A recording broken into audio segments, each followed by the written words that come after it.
Dan dia tidak minum kalau perempuan yang menyediakannya lagi haid, tidak mau dia. Bu aliyah namanya itu. Dia nyiapkanlah air, keluar.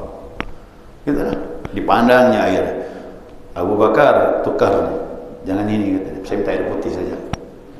Kamu yang ambilkan ya, kata dia. Wow, terkejut lah dia. Apa ni? Nah, jadi mau tersinggung, tak bisa kan? Nah, bagaimana lah, sudah siap.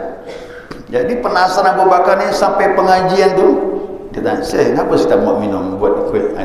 "Isteri kamu lagi haid," kata dia. Tak mau dipinum, Pak. Air dari perempuan yang lagi haid. Tapi ingat, bapak-bapak jangan ikut. Ini makamnya lain. Ini orang sudah dekat dengan Allah Subhanahu wa taala. Jangan pula balik ke rumah nanti isteri kita mau makan, Pak.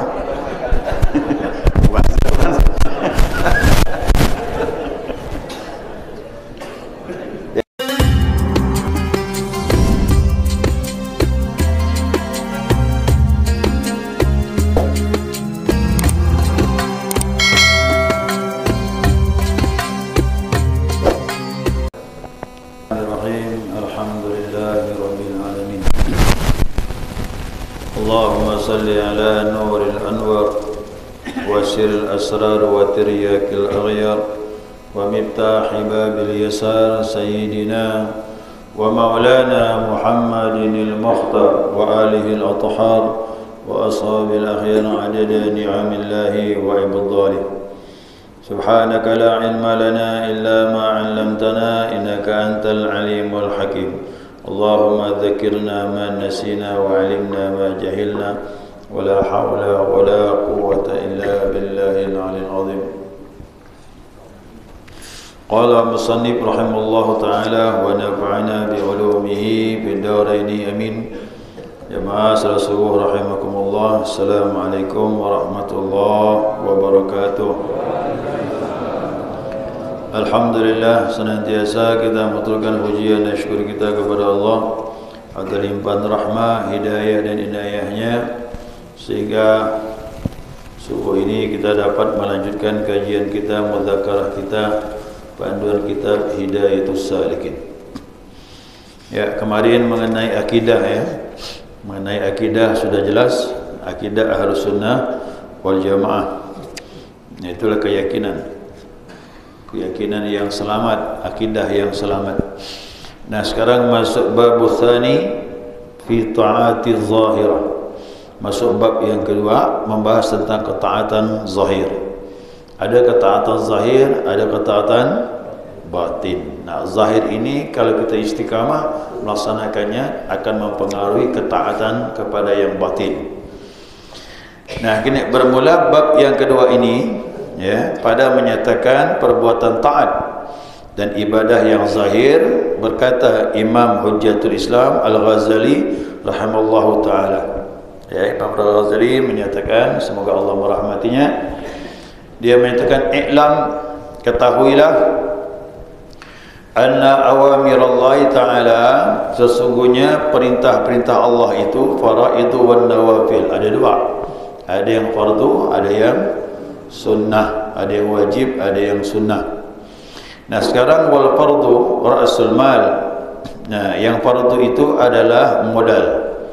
Jadi apapun ketaatan yang lain, yang sunnah-sunnah itu tidak bermanfaat kecuali yang fardu. Karena ibarat orang berdagang itu yang fardu ini modal. Wa huwa aslu tijarati wa bihi tahsulun najah. Dan dia ini adalah asal daripada perdagangan. Orang mau berdagang harus ada untungnya nanti. Untung belakangan. Tapi modal harus ada dulu. Nah, dan dia ada asal perdagangan, modal itu. Wa tahsulun najah. Dan orang yang kalau berdagang itu, kalau dia ada modalnya, dia selamat, perdagangannya pun insya-Allah akan bisa berkembang karena ada modal. Ibadah juga begitu, lakukan yang wajib. Yang wajib ni kok dikerjakan, insya-Allah sudah termasuk selamat. Ya, yang fardu dikerjakan sudah masuk selamat. Wan naflu war ribhu, adapun yang sunnah itu keuntungan. salat jamaah. Mau selamat saja ke mau dapat untung.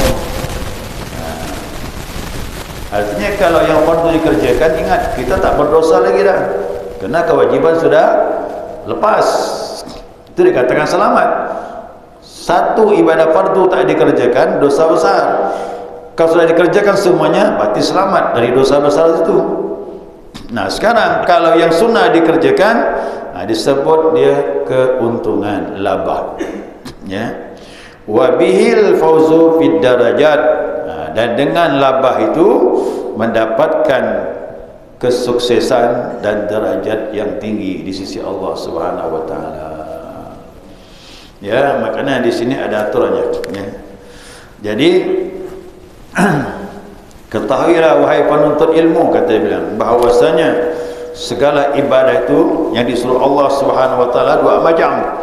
Ya, ada yang wajib, ada yang sunnah. Yang wajib itu adalah yakni modal perniagaan, dan dengan dia asal daripada perniagaan kita ini, dan dengan dia dapat selamat lepas daripada dosa-dosa tersebut.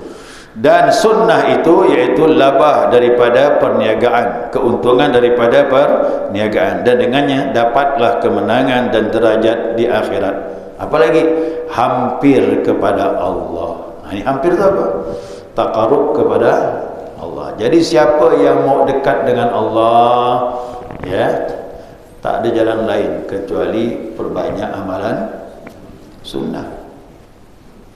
Orang yang mau dicintai Allah dengan yang fardu tak dapat. Yang fardu itu dah melepaskan dosa sudah. Ya.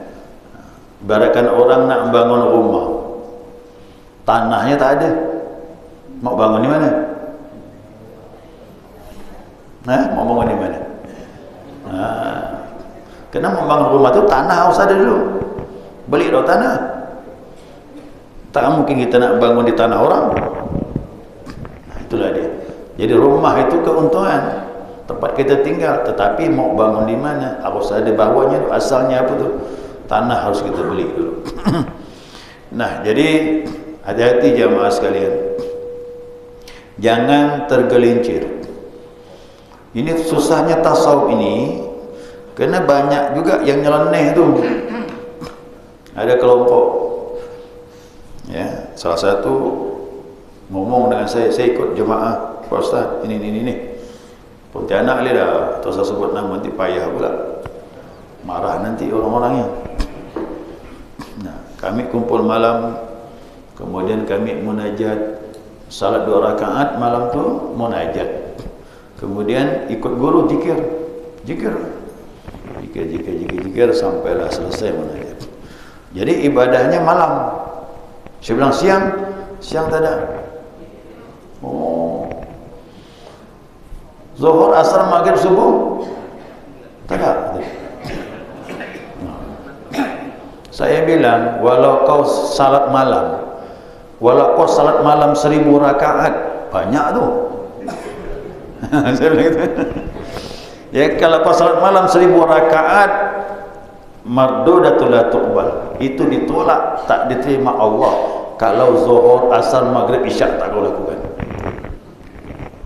Karena dia asal. Macam mana? Ibarat orang berdagang itu modal. Mana mau dapat untung? Dia fikir mau dekat sama Allah, dapat untung. Tengah malam salat tahajud 2 rakaat, zikir yang banyak. Sedangkan 5 waktu ditinggalkannya. Saya bilang, itu namanya orang berdagang tak ada modal. Ya, itu berdagang tak ada modal. Maka pondasinya harus kuat. Kalau pondasi tak kuat, mana bisa yang lain kita dapatkan? Ibarat pohon, mana dapat buahnya? Pohon itulah asalnya, buahnya hasilnya. Jadi yang fardu itu asalnya, buahnya mana? Dari yang sunnah-sunnah tadi dapatlah buahnya. Ya, maklumlah orang ni mau cepat dekat sama Allah, tapi caranya salah, dia tak faham. Ya, maka tak ada jalan lain. Dua, Al-Quran ikut. Kedua, hadis Nabi Muhammad SAW. Yang fardu-fardu itu jelas dalam Al-Quran. Apa lagi dalam yang hadis Nabi? Lebih banyak lagi. Gimana itu nak kita buang?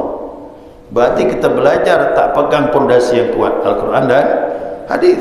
Maka saya katakan, dan kita bahas kemarin di Darul Muttaqin, siapa yang tak pegang dua ni habis, tergelincir lah dia. Apapun tinggi ilmu, tetap bersumber dari Al-Quran dan hadis Nabi SAW. Ya, mari kita lihat di sini. Ya, penjelasan hadis ini sudah pernah kita singgung di Darul Muttaqin kemarin mengenai karamah itu. Nah, siapa mau dekat sama Allah, ini caranya. Sabda Nabi SAW, taqulullah tabaraka wa ta'ala, Allah berfirman. Ini hadis kursi.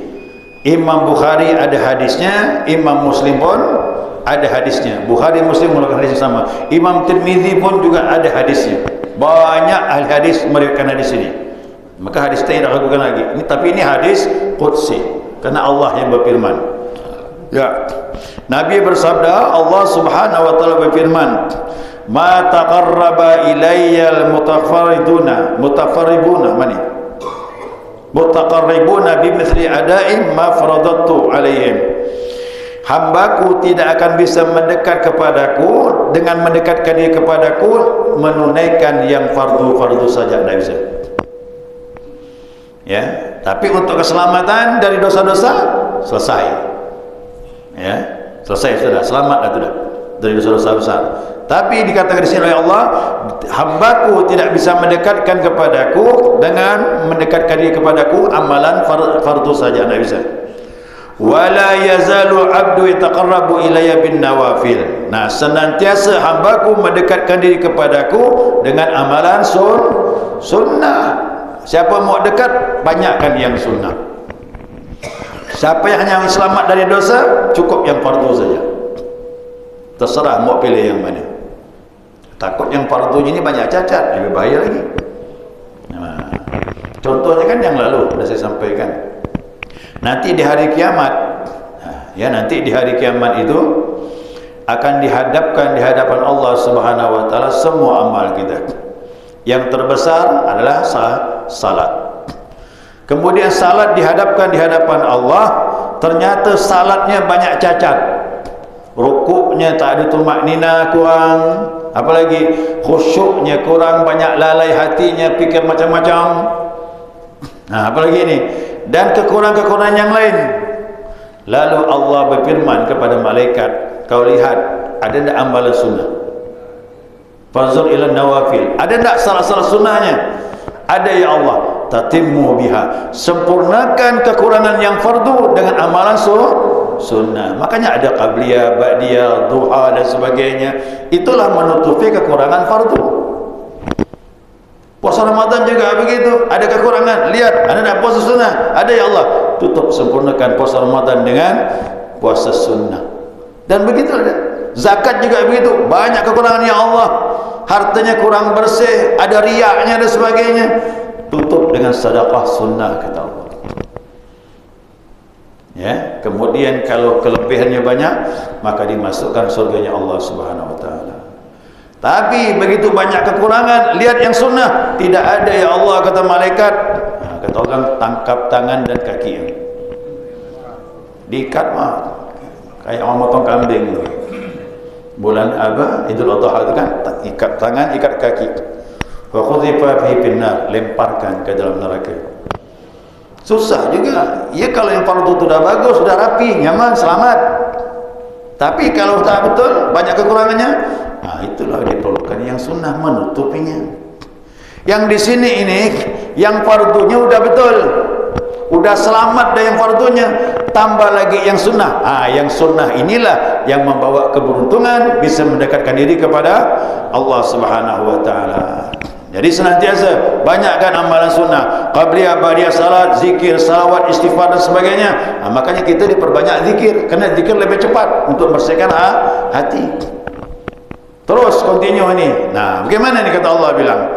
Hatta uhibbahu, sampai aku cinta kepada dia.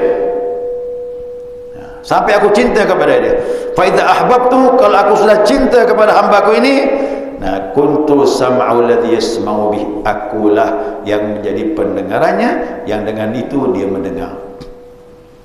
Jadi ini mendengar ni Pak yang baik-baik. Bahkan pendengaran pun bisa tajam. Ya.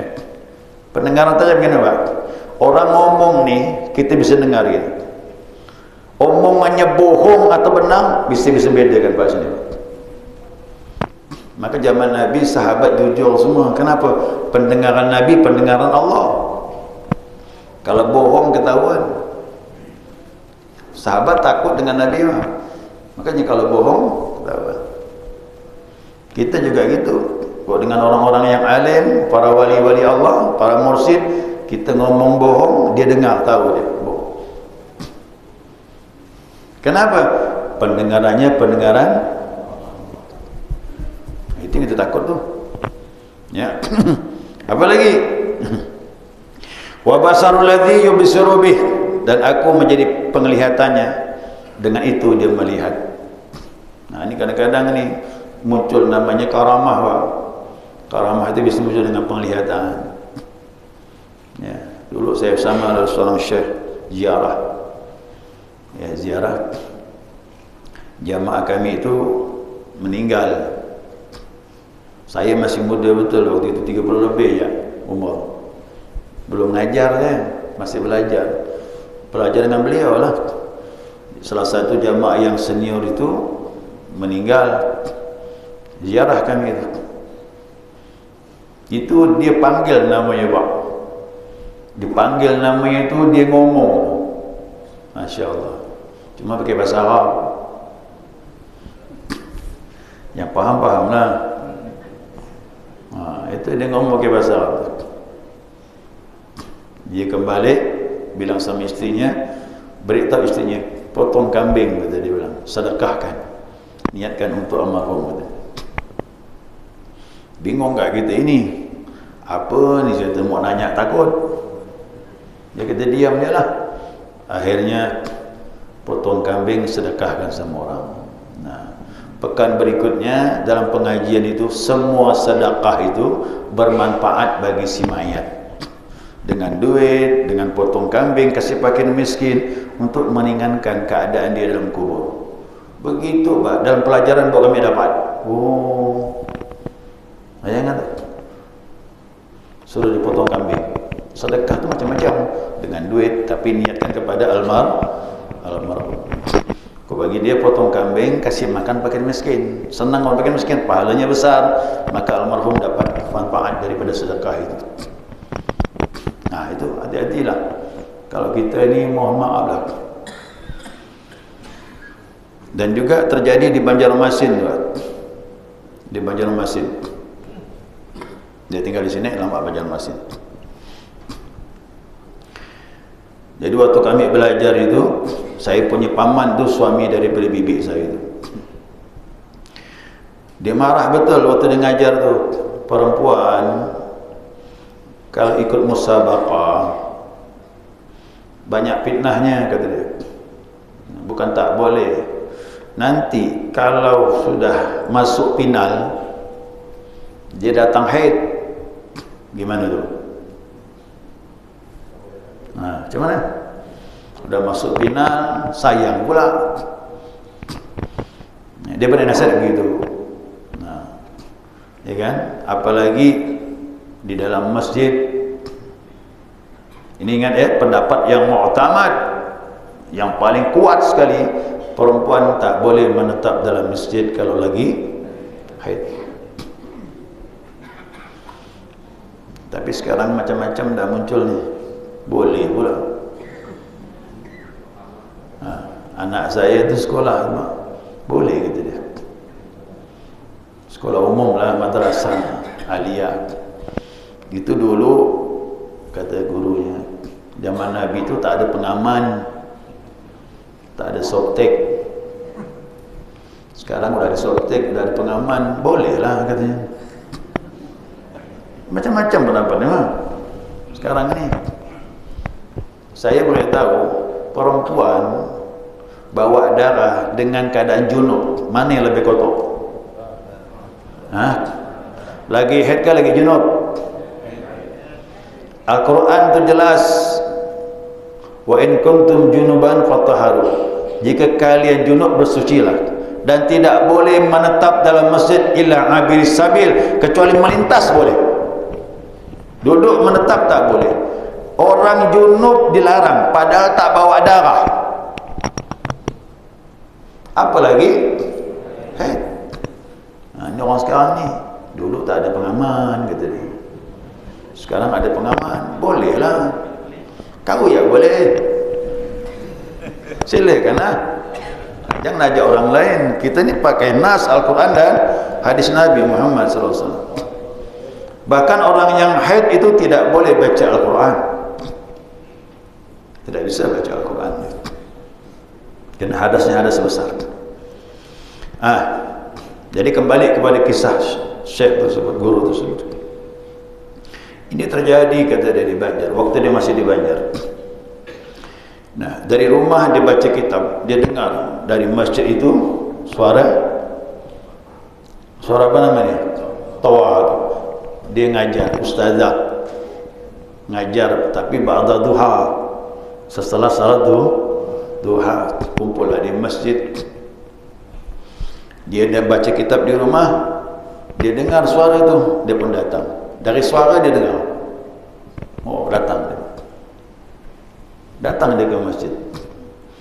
Ustazah, kamu keluar kata dia. Suruh keluarlah dia, saya mau ngomong. Keluarlah dia. Nah, kenapa ustazah mengajar di masjid? Oh, ini udah ada jadualnya Pak Ustaz. Ustazah tak boleh masuk masjid. Loh, kenapa? Ustazah kan lagi haid.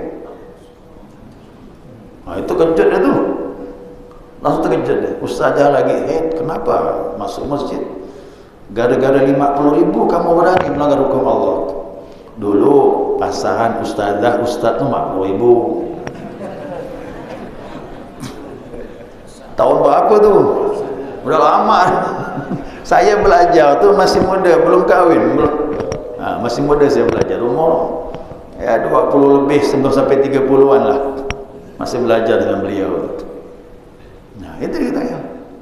Itu menangis ustazah itu, keluar air matanya. Ditegur begitu. Heran dia. Takut jadi kan. Ini macam mana benarkan dah ni? Ini orang kok bisa tahu kan? Akhirnya saya minta ampun, minta maaf. Jangan minta ampun dengan saya, minta ampun dengan Allah. Kamu sudah melanggar hukum Allah, masuk masjid haram perempuan haid. Nah, makanya paham dia sama kita. Mazhab Imam Syafi'i gitu. Imam Malik juga begitu pendapatnya. Jadi waktu tengah belajar tadi itu, paman saya itu ngomong, suami bibi saya itu, ya Al-Qadri, dia Syarif Mahmud Al-Qadri. Kata dia, Syekh, dari mana Syekh tahu dia haid? Kata dia. Itu tanya. Saya bilang nekat gak nanya ni. Saya dah ketakutan. Marah dia, naik dia. Mahmud, saya tahu dia haid, kata dia. Itu kan. Saya pun takut kan jadi itu. Nah, jadi akhirnya Syarif Mahmud tu bilang ni, paman saya tu, berani lah. Berarti Syekh ni wali lah, kata dia. Ketawa dia ketawa. Berubah, mau marah jadi ketawa. Kamu ini Mahmud, kata dia. Kamu tahu tak, kata, wali itu bisa terbang, kata dia. Saya tak bisa terbang, kata dia. Dia ingin melunturkan apa pikiran kita terhadap dia itu. Itu yang dia sambil ceramah tu keluar begitu dia. Berarti secara tak langsung kita tahu kedudukan dia itu. Dia mukasyafah, bisa tahu dia perempuan yang haid yang tak haid itu. Dan dia tidak minum kalau perempuan yang menyediakannya lagi haid, tidak mau dia. Ya, istri istri dari paman istri saya. Istri saya punya paman Abu Bakar nama istrinya. Bu Aliyah namanya itu. Dia nyiapkanlah air, keluar. Gitu lah. Dipandangnya air. Abu Bakar, tukar. Jangan ini, kata dia. Saya minta air putih saja. Kamu yang ambilkan ya, kata dia. Wow, terkejut lah dia. Apa ni? Jadi mau tersinggung, tak bisa kan? Bagaimana lah, sudah siap. Jadi penasaran Abu Bakar ni sampai pengajian tu, dia tanya, "Syekh, kenapa saya tak mau minum buat kuih?" "Isteri kamu lagi haid," kata dia. Tak mau dia minum, Pak. Air dari perempuan yang lagi haid. Tapi ingat, bapak-bapak jangan ikut. Ini makamnya lain. Ini orang sudah dekat dengan Allah Subhanahu wa taala. Jangan pula balik ke rumah nanti isteri tak mau makan pula.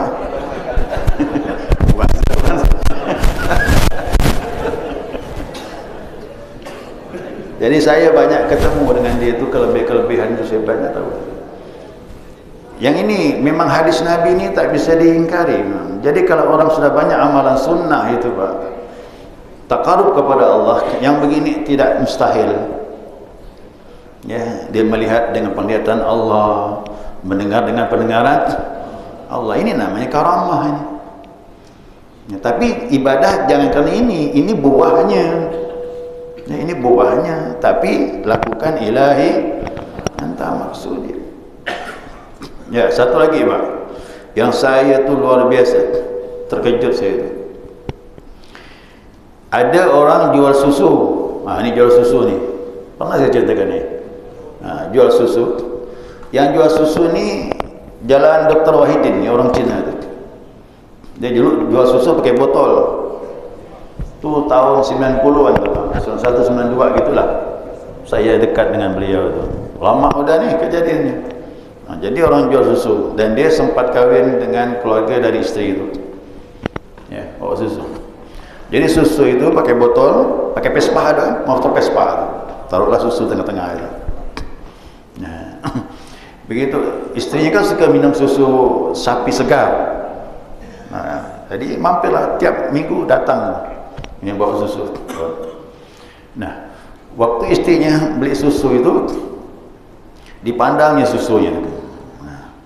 Dia bilang, susu kami, susu ini tidak halal nih katanya. Oh, marah lah ini susu. Oh, ini susu saya ini, kata dia. Saya yang memeliharanya. Betul, kata dia. Susu kamu. Tapi sapi kamu ini makan rumput di tempat orang tidak ada izin, kata dia. Udah, gitu. Saya pikir mana yang ngambil rumput tu pakai izin? Hampir semua tu tanya tukang sapi tu.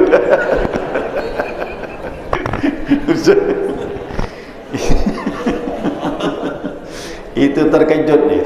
Terkejut. Dia maunya steril, Pak, mau halal sebenarnya. Jadi ngambil sesuatu pun harus ada izinnya punya. Tak mungkin tanah itu ada pemiliknya, kata dia. Walaupun rumput ya hak orang lain. Sampai sejauh itu, Pak.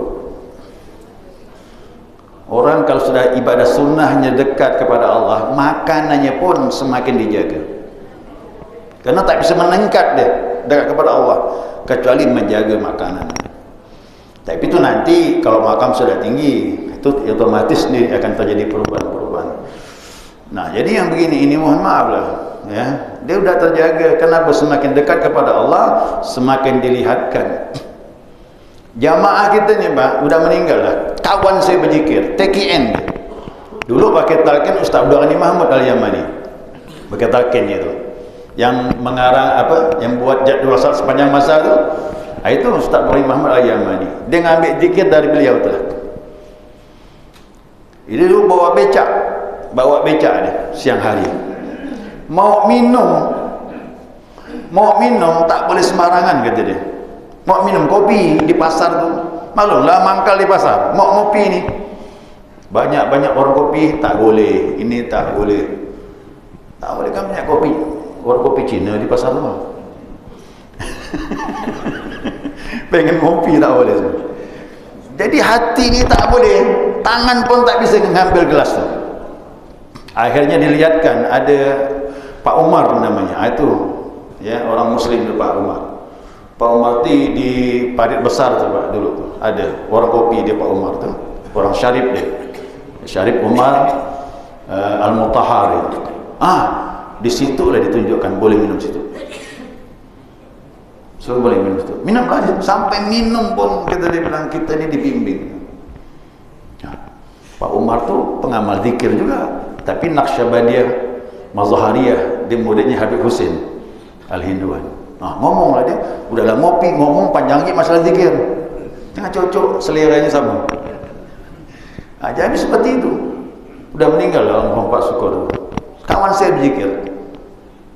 Udah meninggal. Dia umur meninggal 68 kalau tidak salah. Umur dia meninggal itu. Dan meninggal duduk di kursi meninggal. Duduk di kursi rumah anaknya, tangannya megang tasbih, Pak. Tengah malam bangun, meninggal orang tua ni. Meninggal duduk. Malam Jumat zikir di rumah saya itu. Rumah saya itu belum besar itu, Pak. Dulu saya bangun melintang dapur saja, Pak. Depan halaman masih jauh. Di situ udah saya bawa dia zikir di rumah. Malam Jumat zikir di rumah ni, sepakat tu.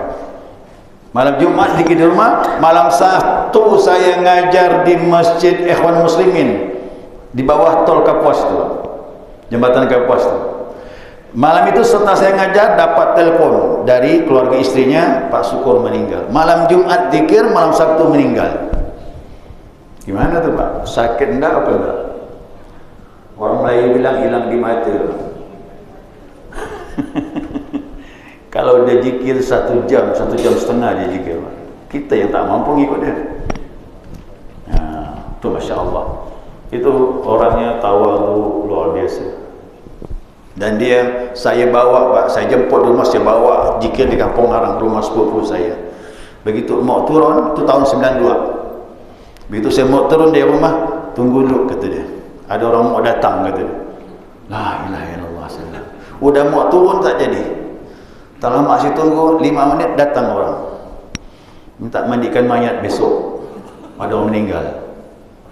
Masya Allah. Saya fikir dulu HP tak ada, Bang. Mana ada HP dulu?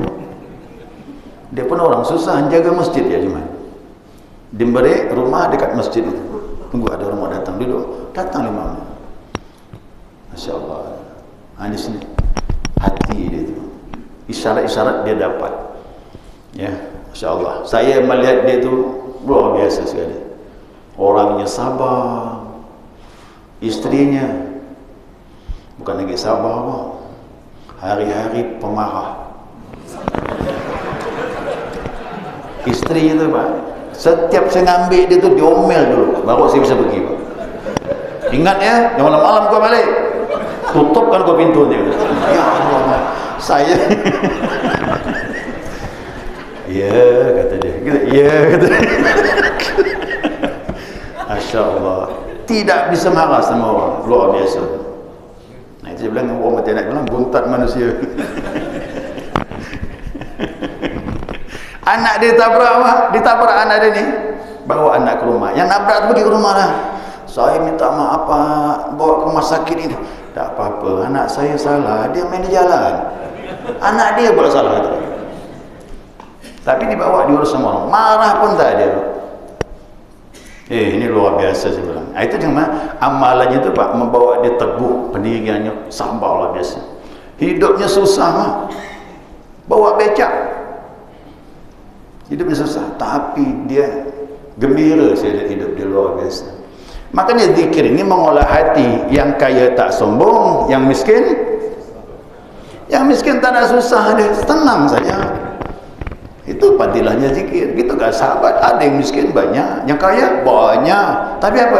Dia tenang hidupnya. Kenapa? Ada Allah di hati. Itu masalahnya. Ya, segera cukup nih, lewat waktu dah nih, jam 6 dah. Tak selesai ni. Dah nantilah selesaikan ni. Ya, subhanakallahumma wa bihamdika asyhadu an la ilaha illa anta astaghfiruka wa atubu ilaik. Ya Rabbana